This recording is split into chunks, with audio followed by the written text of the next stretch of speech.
This is Speaking of Writers. I'm Steve Richards. The book is Face to the Wind. The author, Jennifer Bedsole. Jennifer was born in Massachusetts. She began her collegiate journey at the University of Tampa and immediately fell in love with the South. Upon returning to Massachusetts, she continued her education with a focus on writing. In 2004, she became pregnant and felt inspired to write her first novel, this book, Face to the Wind, finishing her manuscript prior to her son's birth. Publication had always been a dream that seemed out of reach as life continued at full speed. In 2013, she ventured to North Carolina, where a man in uniform and a maroon beret stole her heart. They married, blended their children, and then had two together, growing into a family of 8. They moved to a farm in Slocum, Alabama, after her husband's military retirement. Jennifer is finally in her last year of college at Troy University, and 18 years later, her dream of publication has finally come to fruition with this book, Face to the Wind. Happy to have Jennifer Bedsole join me now here on Speaking of Writers. Jennifer, welcome to this program. Thank you. Thank you for having me. So what inspired you to write this novel way back when? Yeah, so when I decided to write Face to the Wind, I was pregnant with my first child, 24 years old, and I picked up a novel by Nora Roberts called Lawless. It's a historical romance set in the Old West. I immediately fell deep into the story. I connected with the characters, their emotions. I mean, I did not want to put it down. I was literally a fly on the wall in that book. And it sparked something inside of me. Emotions in and of themselves are a motivation to me. I like to feel something that is essentially intangible, but, so undeniably real, like pure happiness or laugh out loud joy, inner peace that brings comfort, and even the satisfaction that comes with releasing anger with a scream when no one's around. I mean, even, in mourning, there is something deep to be felt in sadness. And love, to me, is the greatest of emotions. Anyway, after finishing Lawless, I had about 8 more months left on my hands before my baby was born. And I wanted to write something that could make readers feel connected with emotions. I feel like it can be therapeutic to get lost in a fictional world that just feels real, like a place that, is capable of switching the gears of your mind and allows you to become a part of a journey that belongs to someone else but feels fulfilling and adventurous and sort of breaks you away from the cycle of a mundane life. So sometimes putting down your own story, which is your daily life, and picking up someone else's chapter in a fictional world can be inspiring. It's relieving and healing and motivational, and it can give you a second wind, something to look forward to after a long day or an overwhelming or even underwhelming event. It can refresh you to come back to your own life with insight and inspiration. So it's freeing. I wanted to give that to people, the ability to dream and relate and feel connected. Instead of reading about it in other novels, I thought, hey, I can do that. I can create my own world with my own characters, my own journey. I had so much emotion inside of me and so much inspiration and motivation. I had to get it out. So I did. Giving something to an audience that makes them feel moved in some deep and magical way is what truly inspired me. Face to the Wind, Jennifer, is a love story. It's set in the Lower East Side of Manhattan in 1923. Why the Lower East Side of Manhattan, and why that time period? Well, something about the 1920s just seems absolutely magical to me. It gets me excited. Flappers, gangsters, prohibition, speakeasies, newsboys, the lingo, the garb, the jazz, like all of it.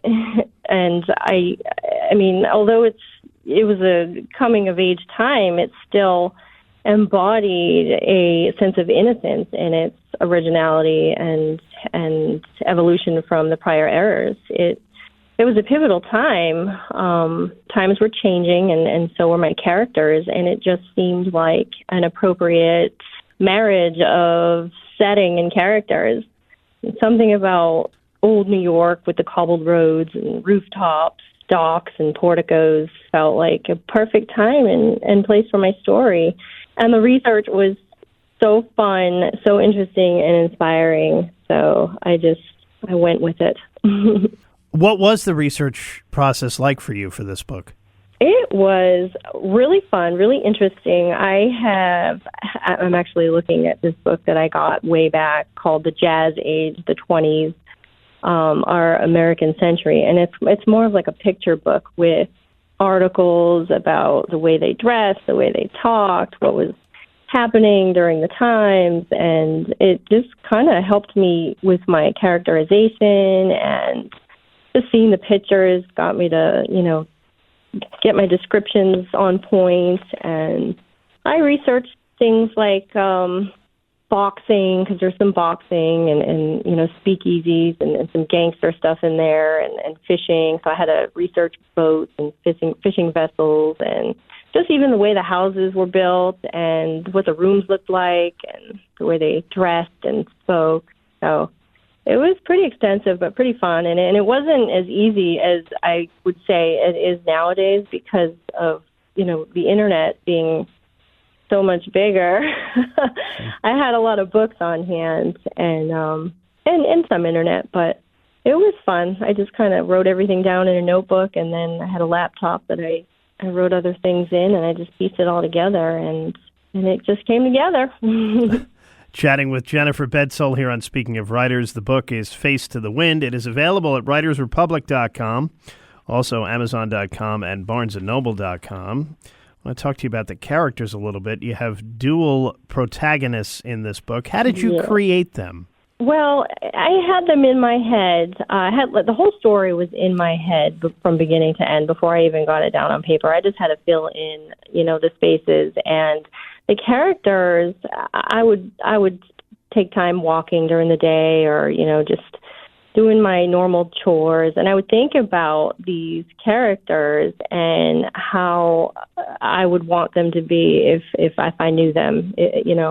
I wanted to follow not just one protagonist, the heroine. I wanted to kind of flip back and forth without too much head hopping. So I kind of broke the chapters, and even within the chapters kind of have little pause breaks between each, protagonist. It starts off with the heroine, and then, it'll go to the life of the hero, and it just kind of follows both of their lives throughout the story, and then they meet somewhere in the middle, and everything just comes together between them. But I feel like I really knew them. I wanted them to be people that people could relate to, and make them unique in the same aspect. So I just kind of pulled them from somewhere in my mind, and it was fun. Did you always want to become a writer? And part two to that question is, why did it take you so long to publish, 18 years? Yes. Well, life happened. The baby was born, work, school, and then the next baby and everything in between. And it all just kept happening so fast that my priorities were to basically just get through the hustle and bustle and hope for a few moments to relax at the end of the day. So my manuscript went in a box and on the shelf for many years, until one day I realized life isn't going to slow down anytime soon. So my husband encouraged me to publish, and I made time. And yes, I have always enjoyed writing since I was little, poetry and essays, short stories. I did some journalism in high school, but I had always really had it in me. I feel that I wanted to share, a novel-length story. So it was very exciting for me to get that out in 8 months, even though it took 18 years to publish. We're talking to Jennifer Bedsole here on Speaking of Writers. Her new novel is Face to the Wind. So will you continue writing romance? I am not against other genres, but love stories with some drama and action, some adventure interest me most and get my creative thoughts flowing. So if my writing happens to follow a certain formula and falls under the genre of romance, I am all for it. Absolutely, yes. And do you use an outline, and did you use an outline for this book, or did you let the story unfold as you were writing it? It was a little bit of a mixture of the two. I got the bones down, I did have the story in my head from beginning to end. I just needed to fill it in. I knew how I wanted it to go. I knew what I wanted to emphasize on and my climax. It was all there. I would jot things down in a notebook and then go back and fill them in. So it wasn't your typical outline, I guess, of when you're writing something major, but it was mostly a mixture of the two. I had sticky notes everywhere, my notebook scribbled on, but it was mostly in my head, and I feel like I knew the characters and the story so well that it just came a little bit easier for me when I was writing it because I already knew what I wanted to happen. It was more about grammar and wording and stuff for me, so I'm grateful for that. Are you working on another book? And if so, can you give us a sneak peek into what it's about? Yes, I am actually working on something now, and I'm very excited about it. It's a different time period, different location. There is a love story involved, lots of drama and action. I do have it all mapped out in my head like my first one, so I'm just sort of filling in the spaces and putting some meat on the bones. But it is different. It's going to be more modern, and I have spent lots of time in the South now, about almost 10 years since I met my husband and we moved down to Slocum. So I am learning a lot about being on a farm, and it's a different life down here. So I feel like I have a good story in me that kind of switches gears from, the 1920s city to something more out in the country and a little bit more relevant to the times. But life is still at full speed, so I won't make people wait another 20 years for this one, though. Well, the one out now, her first one, is Face to the Wind. The author is Jennifer Bedsole. It is available at writersrepublic.com, amazon.com, and barnesandnoble.com. Jennifer, thank you so much for joining me. Thank you so much for having me. I appreciate it. And this is Speaking of Writers.